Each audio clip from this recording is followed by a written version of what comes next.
Hello everyone, welcome to my channel India buddy. मैं एक exam analyst हूं और मेरा काम है अलग अलग एग्ज़ाम को ऑब्जर्व करना और उसमें स्कोरिंग तरीके देखना। तो आज का जो हमारा टॉपिक है वो है how to write an exam to get 100 out of 100, यानी किसी भी पेपर में आप फुल मार्क्स कैसे लाएं। अगर आप नए हैं तो इस चैनल को आप सब्सक्राइब कीजिए, बेल आइकन दबाइए, लाइक और शेयर कीजिए। ये एक एजुकेशनल चैनल है, इस पे आपको एजुकेशन रिलेटेड सारी डिटेल्स मिलेंगे। आपको किसी भी टॉपिक के ऊपर डाउट है आप इस पे कमेंट कर सकते हैं और आपको उसका वीडियो मिल जाएगा। जैसा मैंने बताया ये एक एजुकेशनल चैनल है, तो हमने इसमें इंडेक्स फॉलो किया है, तो आपको पता चल जाएगा इस वीडियो में आप क्या क्या देख सकते हैं। तो इस वीडियो में जो भी चीज़ें आपको सिखाई जाएगी वो होगा कि आपका पेपर किस प्रकार से चेक किया जाता है, मॉडल आंसर शीट क्या होता है एग्जामिनर का, maths, MCQs, short answers, brief description और प्रॉब्लम को किस तरीके से हम सॉल्व करें। पहली चीज़, आपका पेपर जब आप देते हो तो उस पेपर को कलेक्ट करके एग्जामिनर के पास जाता है। एग्जामिनर जो आपका पेपर होता है वो क्वेश्चन पेपर और मॉडल आंसर शीट को यूज़ करके चेक करता है।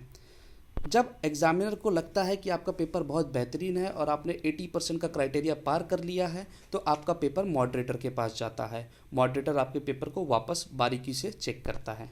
अगर मॉडरेटर ने भी देखा कि आपका पेपर 80% क्राइटेरिया के ऊपर जा सकता है तो वो आपको चीफ मॉडरेटर के पास आपका पेपर भेज देता है। चीफ मॉडरेटर उसे बहुत ध्यान से देखता है, अगर वो भी सही हुआ तब आपको मार्क्स मिल जाते हैं। यानी जिनका पेपर 100 आउट ऑफ 100 आता है वो तो पक्का 3 बार चेक होता है। तो मैं बताऊंगा कि आप कैसे पेपर लिखें कि आप ये तीनों हर्डल्स को पार कर जाएं। सबसे पहली चीज़, मॉडल आंसर शीट क्या होता है। मॉडल आंसर शीट वो चीज़ होता है जो एग्जामिनर को क्वेश्चन पेपर के साथ दिया जाता है। यानी सिंपल सी चीज़ है, उसके पास क्वेश्चन पेपर है और बच्चे का पेपर किस प्रकार से चेक करना है, किस स्टेप को कितने मार्क्स देने, वो पहले से ही मॉडल आंसर शीट में दिया जाता है। आपके सामने एक सैम्पल मॉडल आंसर शीट है जो बताता है फर्स्ट स्टेप्स को हाफ मार्क्स, सेकेंड स्टेप्स को 1 मार्क्स एंड थर्ड स्टेप्स को हाफ मार्क्स दिया जाए। तो देखते हैं, जैसे आप देख सकते हैं यहाँ मैथ्स का एक सिंपल सा एग्जांपल है, x इज इक्वल टू 4 + 6 + 8, जिसका सिंपल आंसर हर बच्चा अगले स्टेप में लिख देता है x इज इक्वल टू 18। लेकिन अगर आप ध्यान देंगे तो आपने जब इसको कैलकुलेट किया आपके दिमाग में एक स्टेप और आया था। आपने पहले 4 + 6 किया, उसको 10 किया और +8 किया। तो जो भी चीज़ आपके दिमाग में आई उसे भी आप लिख दीजिए। तो इससे होगा क्या, आप कोई भी स्टेप मिस नहीं करेंगे।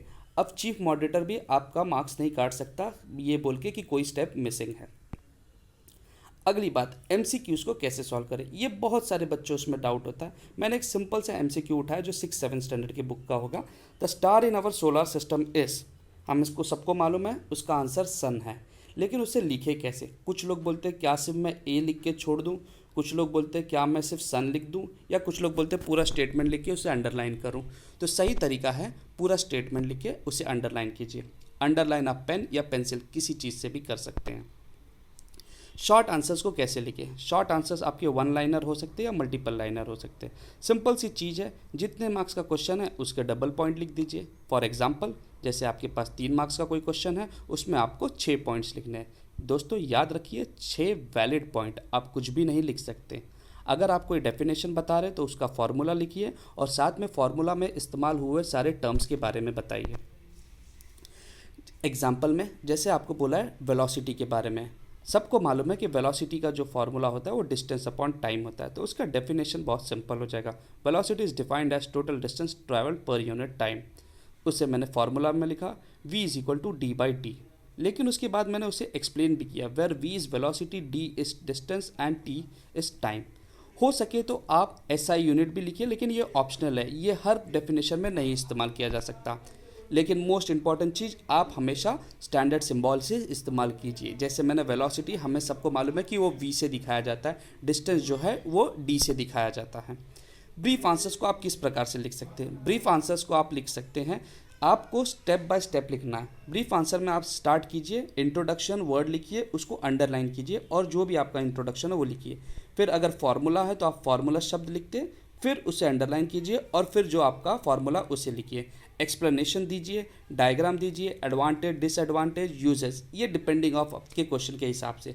मतलब मेरा सिंपल चीज़ है कि आप पहले उसकी हेडिंग लिखिए और उसके बारे में बताइए। तो इससे होता क्या है, एग्जामिनर जो उसके पास मॉडल आंसर शीट होता है उसमें लिखा रहता है डायग्राम के लिए 2 मार्क्स दीजिए, फार्मूला के लिए 1 मार्क्स दीजिए, इसके लिए 1 मार्क्स दीजिए। तो उससे वो डायरेक्ट चीज़ मिल जाता है कि हाँ बच्चे ने फार्मूला लिखा है, डायग्राम लिखा है, यूजर्स लिखा है, एडवांटेजेस लिखा है, डेफिनेशन लिखा है, तो वो काफ़ी ईजी हो जाता है। जितना ईजी आप उसे पेपर पर करके देंगे उतने ज़्यादा मार्क्स आपको मिलेगा। नेक्स्ट चीज़, प्रॉब्लम कैसे अटेंड करें। प्रॉब्लम के लिए एक सिंपल सा स्टेप्स होता है। जैसे आप हमेशा गिवन डेटा लिखिए, मैं वही कर रहा हूँ कि वेलोसिटी ढूंढना है मुझे। तो distance is equal to D is equal to 50 metre. मैंने यहाँ पे सिर्फ D is equal to 50 metre नहीं लिखा, मैंने डिस्टेंस भी लिखा। यानी एक सिंपल सी चीज़ है, डी का मीनिंग क्या है वो भी मैंने बता दिया। And time is equal to 2 seconds. मैंने लिखा टू फाइंड वेलोसिटी ढूंढना, उसे भी ब्रैकेट में वी लिखा। अब इससे होता क्या है कि आगे मैं शॉर्ट फॉर्म लिख सकता हूँ क्योंकि मैंने उसके बारे में पहले ही क्वेश्चन में बता दिया है। तो फॉर्मूला मेरा direct V is equal to D by T होता है। सोल्यूशन में V is equal to D by T, फिर मैंने वैल्यू सब्सटीट्यूट किया और मुझे 25 मीटर पर सेकेंड आ गया। फाइनल आंसर आप हमेशा स्टेटमेंट में लिखिए, वेलोसिटी इज 25 मीटर्स पर सेकेंड।